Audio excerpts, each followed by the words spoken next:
Hello बच्चों, कैसे हो आप लोग। मैं तुलसी आप सभी का स्वागत करता हूं अपने क्लास में। आज हम आप लोग के लिए लेकर के आए मैथ का बहुत ही महत्वपूर्ण चैप्टर है साधारण ब्याज। अब हम किसी से ब्याज कैसे निकालते हैं। जैसे हम किसी को कुछ रुपया दे देते हैं, कुछ समय के बाद या तो परसेंट पर हम उसे ब्याज लेते हैं, या हम बैंक में कोई रुपया जमा करते हैं तो हम देखते हैं कि 3 महीना 6 माह पर कितना हमारा ब्याज बढ़ गया। ठीक है, तो हमें उसी के बारे में पढ़ना है कि कितना दर, कितना समय, कितना मूलधन पे हमारा क्या निकल रहा है, मिश्र धन क्या आ रहा है। ठीक है, तो साधारण ब्याज में हमें सिर्फ ध्यान रखना है मूलधन क्या है, जो हमारे पास राशि है, रुपया है, दर कितना परसेंट पर ब्याज बढ़ना है, और मिश्रधन हो गया कि सारा समय लिमिटेड पीरियड में हमारा जो दर हो गया, ब्याज हो गया, उस और मूलधन को मिला देते हैं तो वही हमारा क्या बन जाता है, मिश्रधन बन जाता है। तो चलिए आप इसे पूरा का पूरा देखिए ताकि ज्यादा से ज्यादा समझ में आएगा। और हमारे चैनल को लाइक कीजिए, सब्सक्राइब कीजिए, शेयर कीजिए, बेल आइकन दबाना मत भूलिएगा ताकि हम इसी तरीके से आपके पास वीडियो सब लेकर के आते रहेंगे, ताकि आप लोग को पढ़ाई में बहुत ही आसानी हो, सुविधा हो। ठीक है, तो हमारा है साधारण ब्याज। साधारण ब्याज में सबसे पहले होता है कि साधारण ब्याज आखिर होता क्या है। चलिए सबसे पहले साधारण ब्याज देख लेते हैं। साधारण ब्याज, साधारण ब्याज बराबर क्या होता है। ठीक है, तो साधारण ब्याज बराबर होता है मूलधन गुने समय गुने दर बटा 100।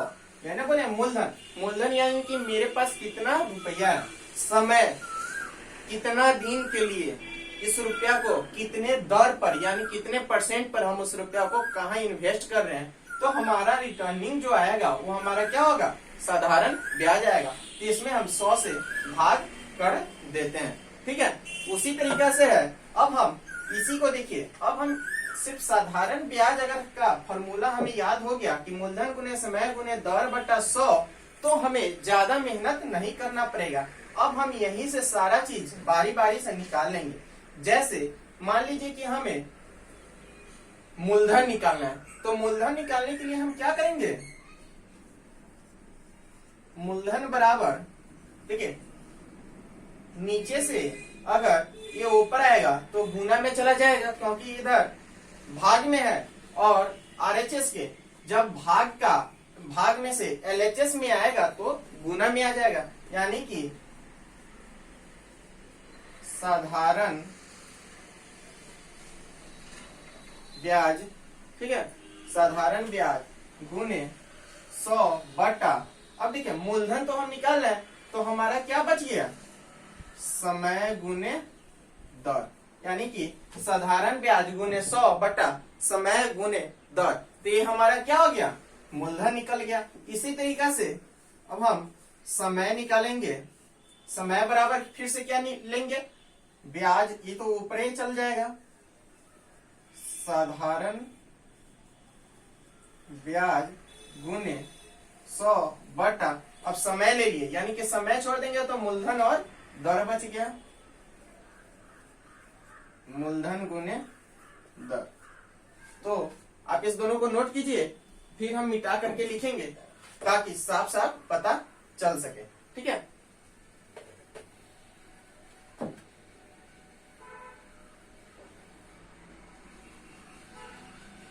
ये मूलधन ले ही लिए और समय ले लिए। ठीक है, अब हमारा आ गया दर बराबर क्या हो गया कि साधारण ब्याज गुने 100 बटा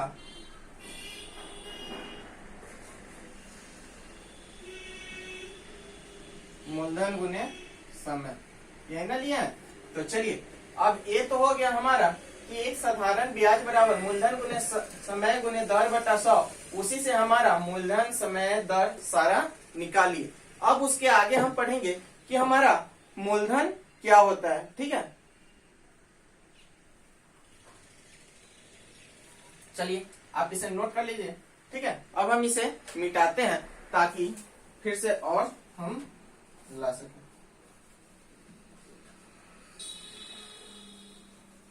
चलिए अब हम इसे मिटा रहे हैं। अब हम फिर इससे आगे लेकर के आ रहे हैं कि मिश्रधन क्या होता है। सबसे पहला है हमारा मिश्र धन, यानी कि मिश्रधन हमारा क्या हो गया। तो मिश्रधन हमारा है यानी कि जो मूलधन, अभी हमने बताया था कि मूलधन यानी कि मेरे पास कुछ रुपया है। ठीक है, तो मूलधन हो गया हमारे पास क्या, रुपया है। मूलधन में अगर हम ब्याज जोड़ते हैं, हमने पहले ही बता दिया था कि मूलधन में कुछ अगर ब्याज जुड़ जाता है, मान लीजिए कि हमारे पास 10 रुपया है और इसका थोड़े समय के बाद अगर 2 रुपया ब्याज हो गया तो यही तो हमारा मिश्रधन हो गया, 12 रुपया। क्या, तो यही हमारा मिश्रधन होता है। उसके बाद आता है मूलधन। मूलधन अब क्या होता है, तो मूलधन बराबर क्या है कि अब ये मूलधन है, मूलधन और ब्याज जुड़ता है तो मिश्रधन बनता है। तो ठीक है, हमें मिश्रधन पता है, ब्याज पता है और मूलधन निकालना है, तो बहुत ही आसान है। हम इसे क्या करेंगे, मिश्रधन में से ब्याज को घटा देंगे तो हमें पता चल जाएगा कि हमारे मूलधन कितना था। मान लीजिए हमारा मिश्रधन, मान लीजिए कि हमें 10 रुपया है, ब्याज इस पर बन गया था 2 रुपया, यानी कि मूलधन हमारा क्या बच गया था, 8 रुपया। ठीक है, यानी कि 8 रुपया मेरा मूलधन था, 2 रुपया ब्याज मिला था, 10 रुपया मिश्रधन था। तो हमें मूलधन पता करना था, तो हमें हो गया। तो उसके बाद हम निकालेंगे ब्याज। अगर मान लीजिए कि हमारे पास मिश्रधन भी पता है, मूलधन भी पता है, लेकिन ब्याज नहीं पता है कि कितना हुआ, तो चलिए कोई दिक्कत नहीं है। मिश्रधन घटाओ मूलधन। मान लीजिए कि हमारे पास 20 रुपया मेरा मिश्रधन था। ठीक है, और मूलधन हमने कितना रुपया खर्चा किया था, मान लीजिए कि 15 रुपया। तो हमें 15 रुपया लगाए थे, आज हमें 20 रुपया मिला है, तो हमारा ब्याज कितना बना, तो कोई दिक्कत नहीं है। मिश्रधन जितना हमारा जो रुपया आया है अमाउंट ब्याज वाला और मूलधन का, उसमें से अगर हम मूलधन घटाते हैं तो हमें क्या पता चल गया कि ब्याज हमारा 5 रुपया बना था। और चलिए ये हो गया। उसके बाद दर को हम लोग हमेशा परसेंटेज में लिखेंगे, जैसे 5%, 2%, 1%। ठीक है, तो जो भी दर रहेगा वो हमारा हमेशा परसेंटेज में रहेगा, तो इस चीज का आप ख्याल रखिएगा।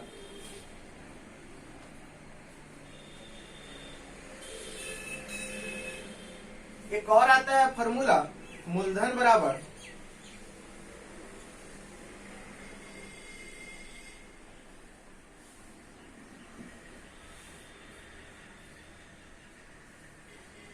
मिश्रधन गुने 100 बटा 100 जोड़ दर गुने समय। ठीक है, तो इसको भी याद रखिएगा। मूलधन जैसे है तो मिश्रधन गुने 100 बटा 100 जोड़ दर गुने समय। ठीक है, दर और समय निकालने के बाद 100 उसमें जोड़ देते हैं और मिश्रधन गुने 100 है। ठीक है, तो हमारा एक और ये फॉर्मूला है। अब किस फॉर्मूला का कहाँ इस्तेमाल करेंगे वो हम आगे पढ़ेंगे, तब जाकर के हमें पता चलेगा। ठीक है, चलिए इसे मिटाते हैं, देखते हैं कि कुछ सवाल करते हैं। हमने इतना फॉर्मूला पढ़ा था, इसी फॉर्मूला पे हमारा साधारण ब्याज का चैप्टर बनेगा। तो चलिए हम कुछ फॉर्मूला देखते हैं। हमारा प्रश्न है कि राम ने श्याम से 5,000 रुपया उधार लिया, यानी कि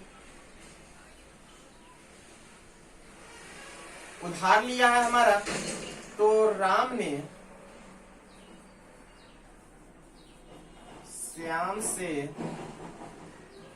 5,000 रुपया क्या किया, उधार लिया।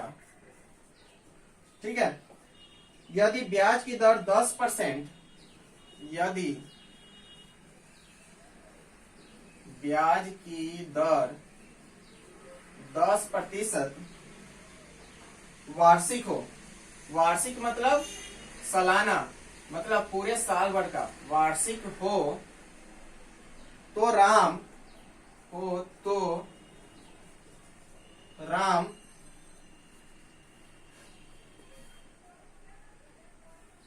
5 वर्ष बाद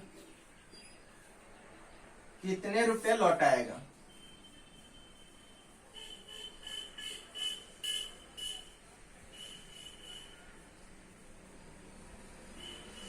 चलिए, बहुत ही आसान क्वेश्चन है।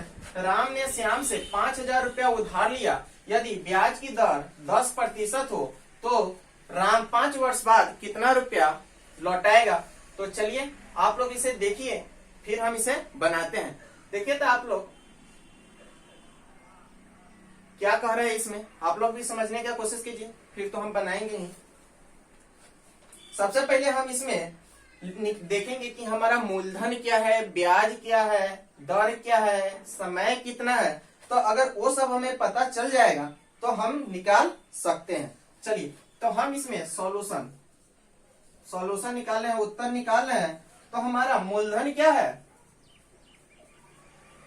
मूलधन है हमारा 5,000 रुपया। ठीक है, 5,000 रुपया ने लिया है। अब इस 5,000 पर कितना दर 10% है और समय है 5 वर्ष, तो कितना हमें मिश्रधन के लौटाना पड़ेगा? यानी कि 5,000 में कितना रुपया और देंगे तब जाकर के हम श्याम का कर्ज उतार सकेंगे। ठीक है, राम श्याम का कर्ज उतारेगा। इसमें समय कितना दे दिया है? 5 वर्ष दिया है। समय हमारा 5 वर्ष है और दर हमको 10%। ठीक है, मूलधन पता है, समय पता है, दर पता है। तो अब हम ब्याज निकालेंगे। तो साधारण ब्याज बराबर अभी हमने पढ़ा था, क्या पढ़ा था? मूलधन गुने समय गुने दर बटा 100, यही ना पढ़ा था हमने। तो चलिए हम इसे ऊपर में नोट करते हैं, मूलधन गुने समय गुने दर बटा 100। तो थोड़ा नीचे से मिटाते हैं ताकि आप लोग को समझ में आ सके।